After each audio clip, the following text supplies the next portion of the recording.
Okay, Bitty Bunchkins, it's come time to talk about our final AP class, AP Psychology. I know it's supposed to be one of the easier AP classes, but honestly, with the amount of memorization, if you haven't been doing your work early in the year, you're kinda cooked.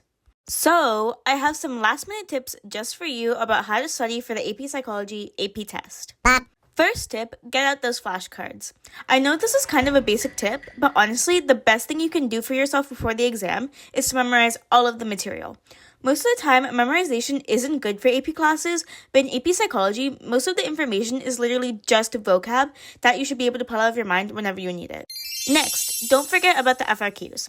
This year, AP Psych has two FRQs, the article analysis questions and the evidence-based questions. I know two FRQs sounds like heaven for people who have 6, but make sure you know what you're doing in these FRQs. If you're self-studying, make sure to practice these like your life depends on it, since they can really mess up your score if you're not familiar with the format. Also, remember your test-taking strategies. Don't get stuck on hard questions and forget about the easy ones. And don't just not answer MCQs because you don't know it. And there's so many more other tips. Remembering these tips will literally boost your score so much. Focus on units 5, 7, and 8. These units, in my opinion, tend to be the hardest and have the most weight in the exam. This means you're more likely to see questions that relate to these topics. So, focus on studying these.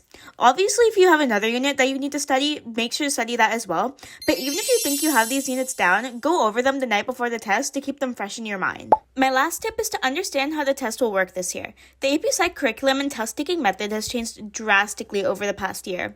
If you're taking AP Psych through school, then your teacher should have been preparing you for this new format.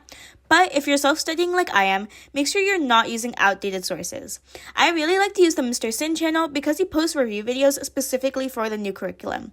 I also really like using his ultimate review packet for more practice. Okay, Bitty Bunchkins, I know you can do this. Study hard and focus on getting that 5.